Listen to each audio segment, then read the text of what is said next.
guess if I could go inside and stop.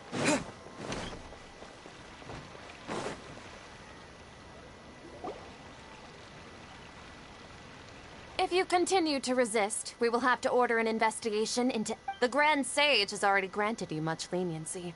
I advise that you... How did things turn out like...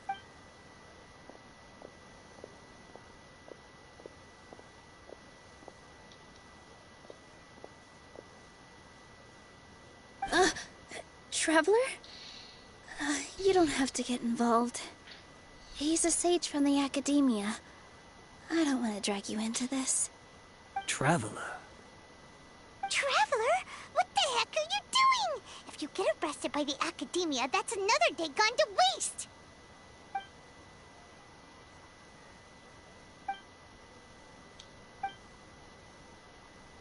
Wait, they're not reacting. Have they been scared stiff? Oh, of course! If this is the sage's plan, they wouldn't put themselves through this. So they're just substitutes. What is this? What happened to the Grand Sage and his entourage?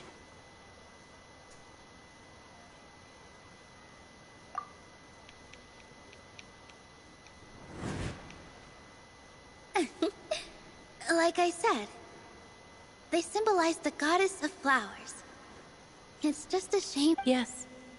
The Greater Lord brought forth new Patisaras in memory of the god.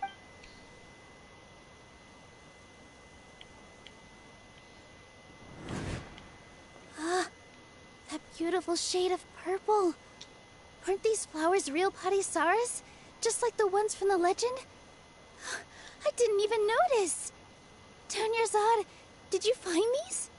But didn't you just say all the real flowers went extinct after the goddess of flowers passed away? So, Al? Yeah. What's going on here? Huh? You guys are acting weird.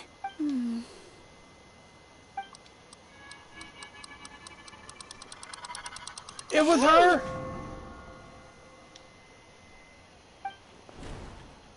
They disappeared! So Nilou's the host! What a surprise! Purple Patisaras don't exist in the real world anymore! But in Nilou's subconscious, they can appear as decorations on the stage! It's just like the example Nahida told us. People assume there will be food on a plate, and Nilou assumed there would be real Patisaras in the flower pots. So when you saw the flowers, But if we want to end the samsara, we need the host to become aware that they're dreaming. How should we make Nilou realize that? Am I dreaming? Huh? So I'm right. Is this Lesser Lord Kusanali responding to our celebration of the Sabzeruz Festival? Wrong guess, but you aren't completely wrong either. The point is, what made you think this is a dream? As far as you know, people in Sumeru don't dream, right? Yeah, but have you heard the tale of the first sage? To prevent a calamity, he went on a journey to find the Dendroarchon. Ooh, sounds familiar. Dunyarzad told us a story like that when we first arrived in Sumeru City. So, it was about the first sage, huh? Yep, but in the part you heard, he hadn't become the first sage yet. There's more to the story. His piety and wisdom were acknowledged by the Dendroarchon, and she finally gave her blessing to him. All kinds of spectacular scenes appeared in front of the first sage, as if all the knowledge in the world was being painted onto a canvas right before him. He was captivated. Okay. After who knows how long, he mastered all the knowledge he could comprehend. Afterward, he said to the Dendroarchon, "I miss my parents, my wife, and my children. I've been away from home for far too long. They must be worried." The Dendroarchon smiled. The next second, the sage found himself lying in his bed, as if he had just woken up from a dream. His wife, lying next to him, said, "You're off to search for the Dendroarchon today, aren't you?"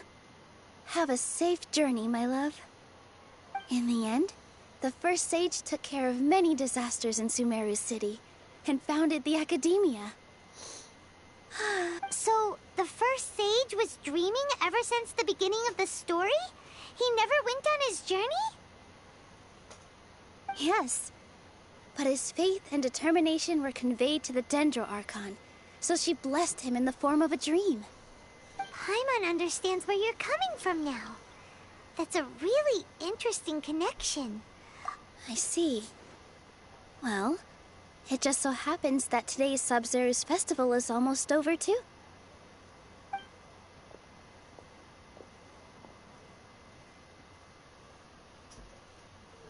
Since we're in a dream, let's make this final dance of Sabzeruz as beautiful as we can.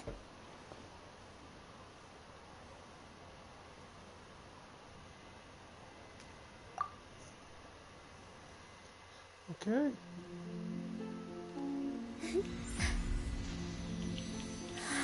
Okay.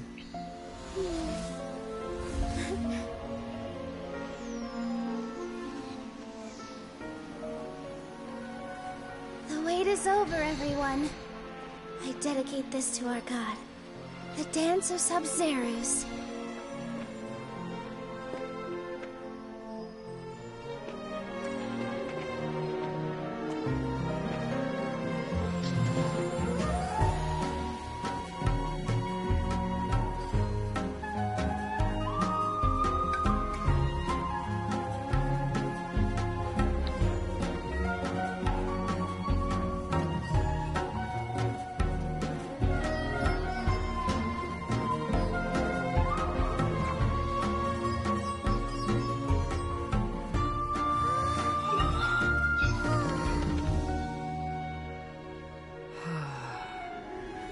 I'd be lying if I said I had no regrets.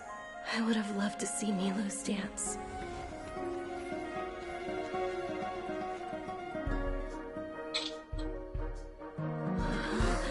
Oh shit! My spirit! My spirit showed up!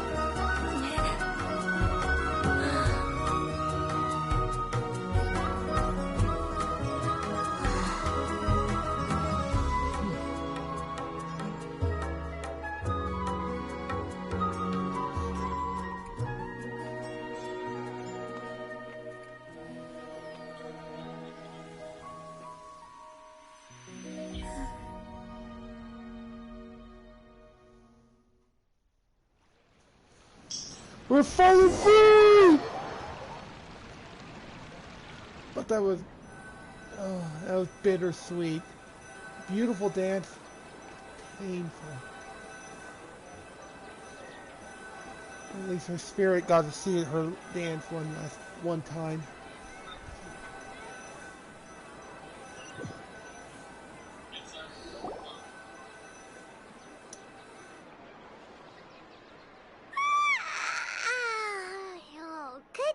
Traveler. Oh, Paimon feels like she's been asleep for the longest time. Paimon's head feels super heavy. Did we oversleep? Do you even remember going to sleep last night? Paimon thinks it was after the Sabzeruz Festival. The Sabzeruz Festival! Have we finally escaped from the Sabzeruz Samsara? Quick! Take off your Akasha terminal!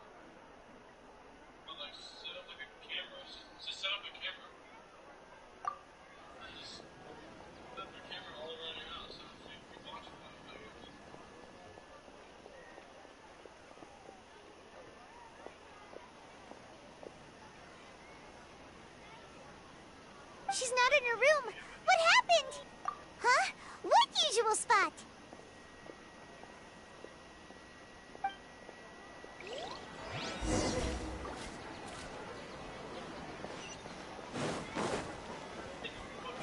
We're finally free.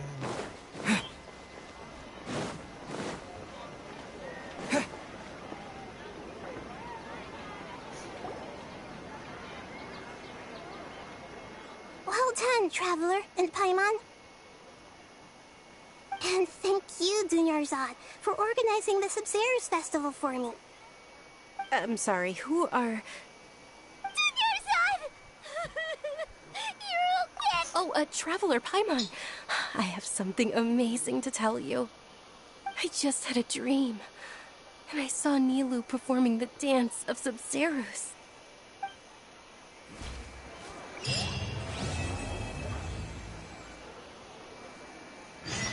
How are you alive? How are you alive? But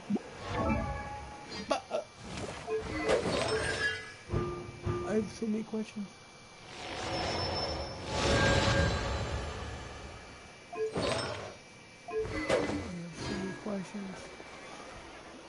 Katheryne.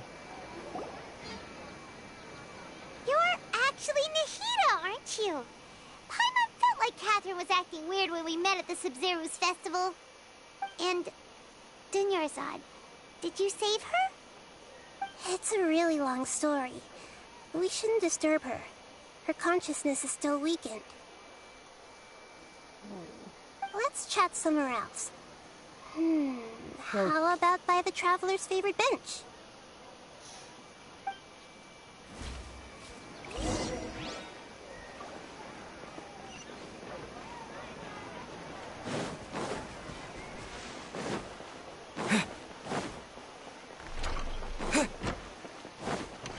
So, Katheryne is being controlled by the Dendra Archon.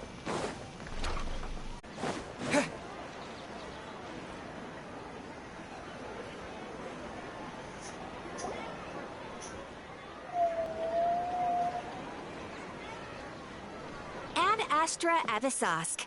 We meet again, you two. Hi, Katheryne. Do you have any commissions for us today? Commissions, huh? Let me think. Oh, how about this? Please attend the Academia's Academic Symposium this afternoon and recite a love poem on stage. Wait, say what now? And if possible, please also use your camera to capture the reaction of the audience upon finishing the poem. Huh? What kind of commission is that? I see. It appears that you're not interested in this commission. In that case, please go to Port Ormos and convince the Eremites there to spend some time volunteering at the local orphanage. Hey, that's not any better.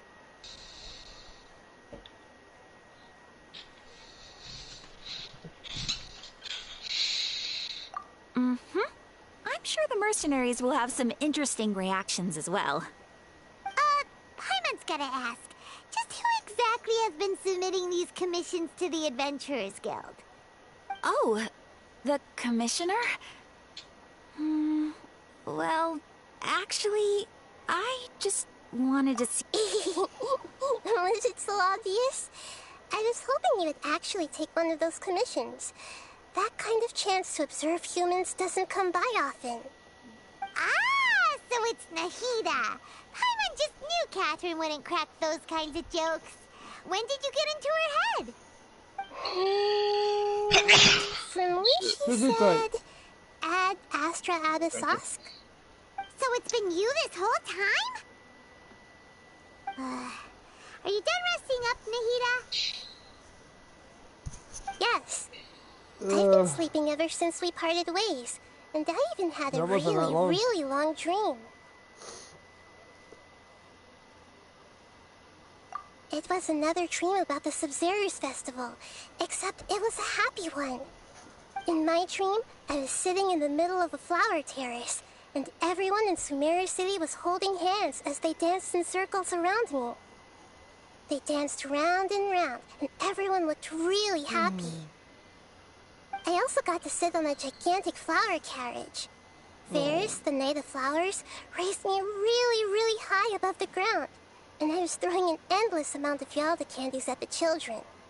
You know, Nahida, maybe your dream is how the Sabzeruz Festival really should be. It's meant to be a joyous time where everyone gets together to celebrate your birthday. Huh? Wasn't I describing a really happy dream? Why are you both looking at me like that? Wait, Could this be an example of the emotion known as pity? No! We aren't pitying you. That would only make everything worse. We just don't want you to feel too sad. By the way, have you had a chance to visit Dunyarzad? How's she doing? The Homianis haven't allowed any visitors after the festival, so we haven't been able to check on her. Yes, I paid her a visit right after I woke up. She was resting at the time. Her condition is stabilized. However, since Elazar is a manifestation of the withering on the human body, we can only cure it by finding a way to take care of Irminsul's own withering. But for the moment, our top focus should still be figuring out what the sages are up to and what they're planning.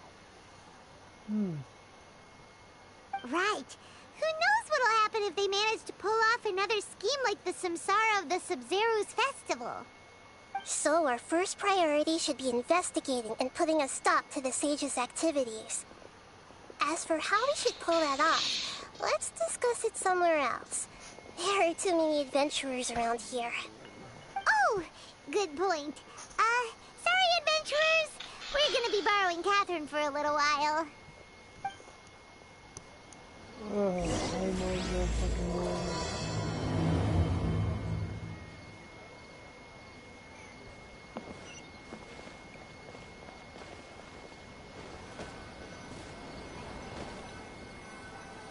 Let's continue our chat here. Okay, so do you have any ideas on how we can investigate the sages, Nahida? Actually, I've already done a little bit of work on that. But for now, I want to hear your thoughts.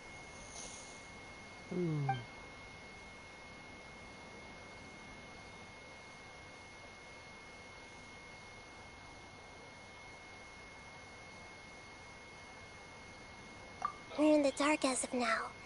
Since we still don't know anything about their goals, any rash move could tip them off and lead to terrible consequences. After all, every person in Sumeru City is one of their hostages.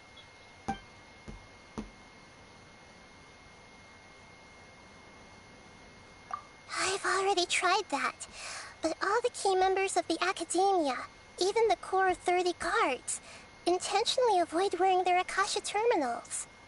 It seems that from the very beginning, they've been guarding against info leaks from the Akasha. Of course, it could also be because they're wary of me. Have you already caught the sage's attention?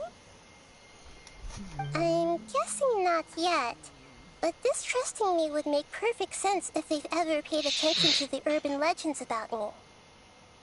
In any case, I probably can't take over their minds directly.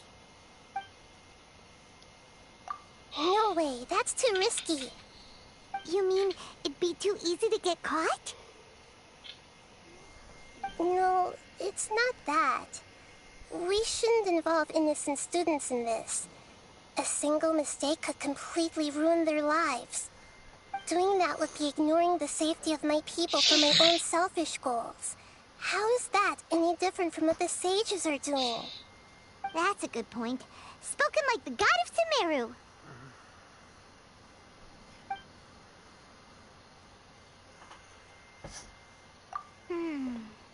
Are we really out of ideas?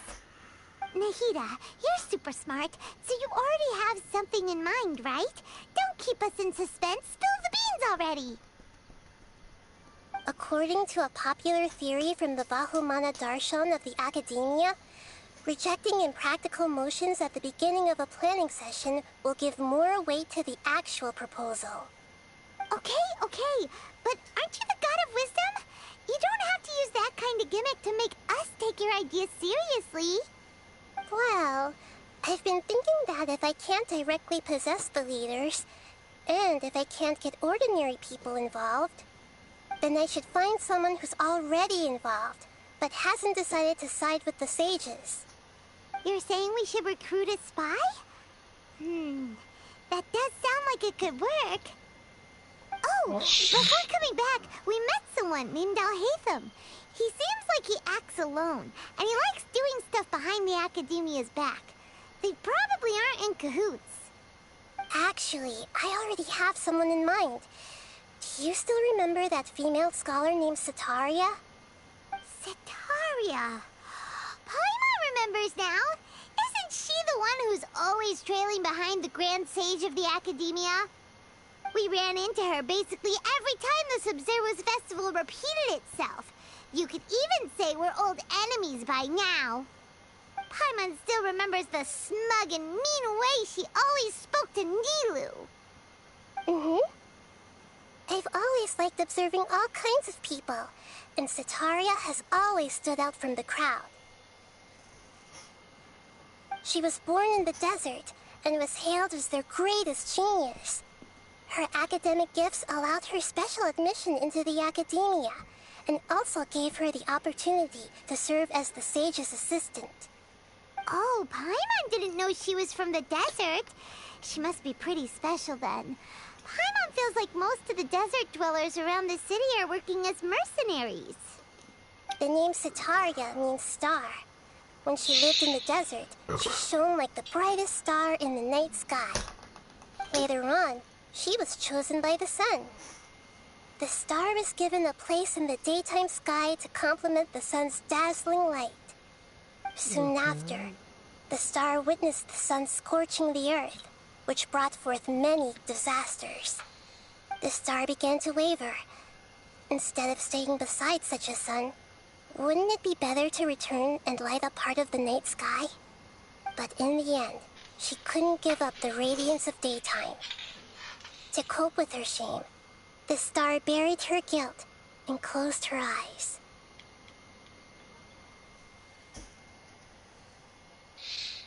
From the sound of it, Setaria's just hung up on the research opportunities here. But she doesn't really support the academia. She still feels guilty about not doing more for the desert, right? She's just running away from her problems. Indeed. When they are presented with complex moral issues, many people will simply plug their ears and go with the flow until the problem can't be fixed anymore. She's suppressing a lot of guilt, but before she realized it, she had already become the sage's accomplice. She can't right. We must somehow make her face her problems again. That way, not only can we get useful intel from her, but she can also use it as an opportunity to redeem herself. From my past observations, Setaria will take a day off from the academia every 10 days to do some shopping in the city. Tomorrow afternoon just happens to be a shopping day for her. That'll be our chance.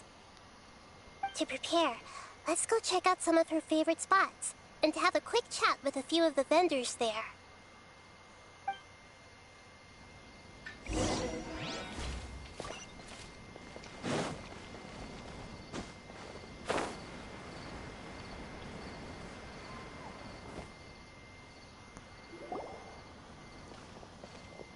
This should be Setaria's favorite fortune-telling spot. So should we ask the fortune teller about Setaria? No, I already have enough information on Setaria. The most important thing now is for you to pay attention to the vendor's talking style and key characteristics. Talking style and key characteristics? My poor lost lambs. Have you become troubled over your fates?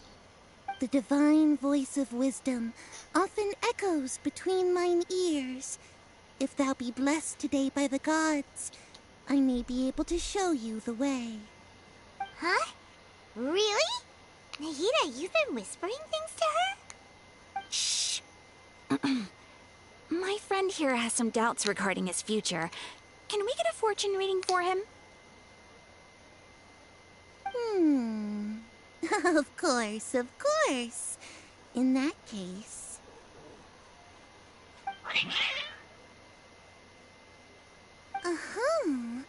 It would seem that Harut and Marut are quite wary of you. Perhaps, at some time in the past, you have somehow offended the gods. Only mocking the god of Animo, questioning the Lord of Geo's financial savviness, and brawling with the god of Electro. Do those count? Oh, nothing. Go Go on, pick an aspect for her to divine.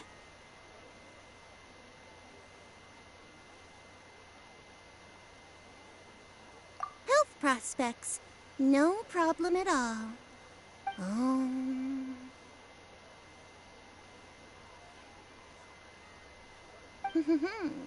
The gods have spoken. The truth shall be revealed. Your life shall continue on for... many tens of thousands of years? Impossible. Oh shit! Marut, did you two spoil my divination?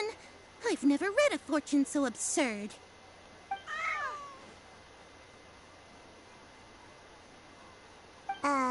Actually, Paimon thinks this is probably the most accurate fortune-telling you've ever done. I admit that the orientation of today's celestial matrix is, suboptimal. As such, there will be no charge. Is that so? Well, that can't be helped. If you were to bring some food offerings for Harut and Marut on your next visit, perhaps they could help you reverse the wheels of fate.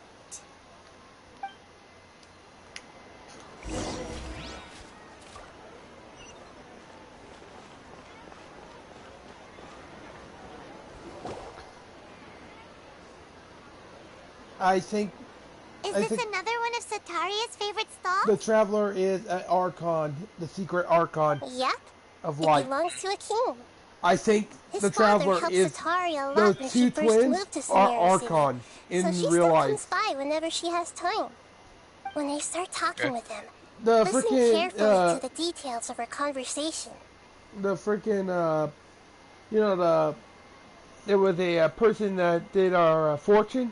I asked her how long for my health. She said I will live over 10,000 years. What lives for 10,000 years? Gods. Exactly! This just proves it. The fucking... the Traveler and his sister are both Archons! They are gods! Oh, fuck! Awesome. Ah, dear customers. Would you like to look at some pottery? We caught wind of your great craftsmanship, so we specifically came to take a look. Oh, I recognize you. Aren't you Miss Katheryne from the Adventurers Guild? Sounds like I'm in for some big business. Speaking of, where did you learn this trade? I suppose you could say it all started with my dad.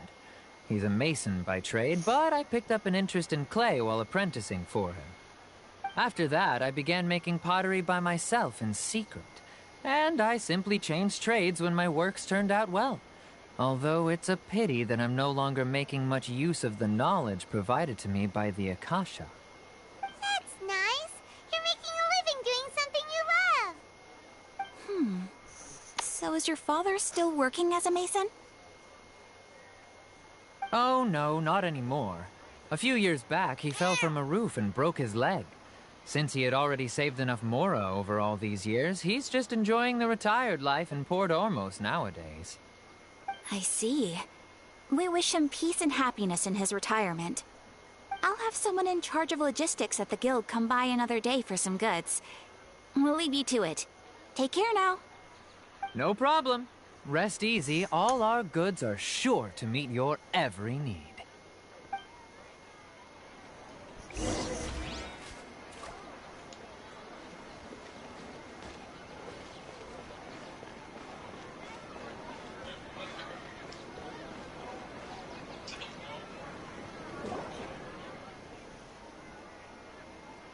This should be no our final claws. stop.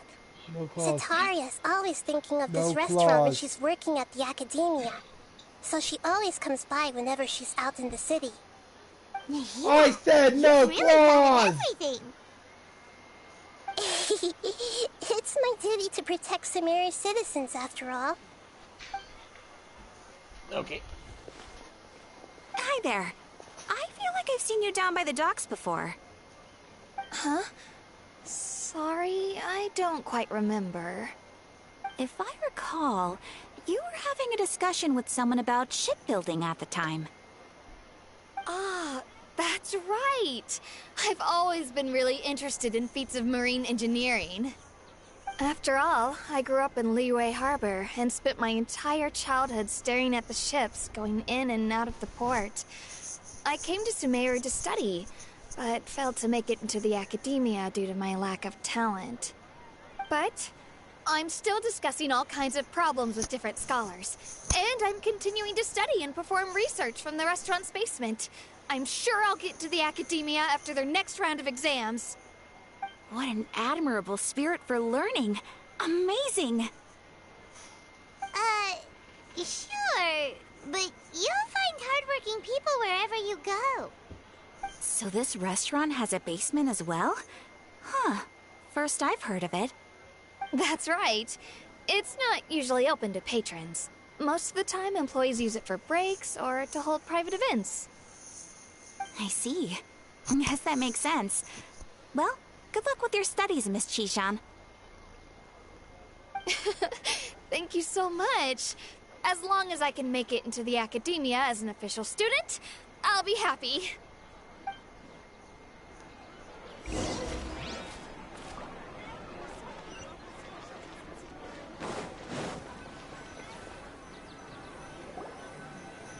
So, was that everybody? Mm-hmm.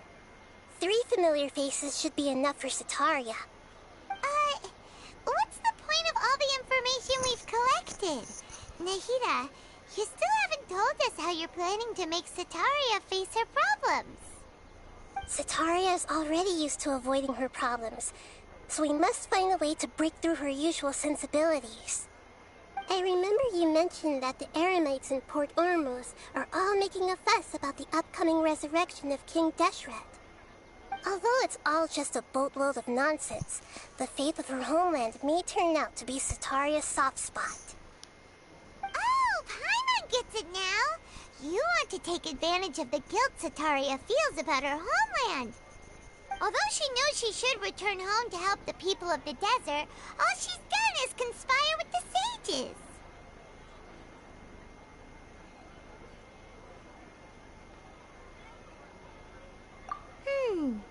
So, how do we set that up?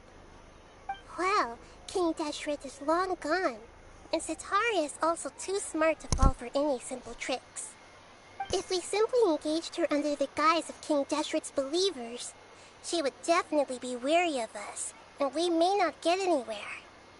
But if we were to borrow some of her close acquaintances to talk with her, her reaction would probably be very different. So, you mean you're going to possess those people we just talked to? Yep. Possess them through the Akasha. Imply they've already converted to the faith of King Deshret, and then convey our made-up will of King Deshret. As long as everything goes smoothly, we'll get through to Sataria for sure. She'll never guess that we had anything to do with it. Ah, so that's how you're going to use all the info we collected on these people. It's so that you won't slip up and break form. Possessing them will only work if you can manage to pass off as them. Exactly. So, best of luck with impersonating them. Wait, what? Huh? Best of luck? But we don't know how to possess anyone. That's no problem at all. I'll just share all their senses with you once I've possessed them. As long as you're also wearing an Akasha terminal, the effect will basically be as if you've possessed them yourself. Oh, fuck my That life. is pretty convenient. But why does he have to do this? Can't you do it yourself? Although I've been observing humans for a while, I've never been good at imitating them. You're not wrong. It's always been painful. If it was at all possible, I would have preferred to leave these people alone. But seeing how things are now, I probably should just accept it and push on. Yeah, don't beat yourself up over it. Alright, then let's give it a go tomorrow afternoon. Oh, fuck.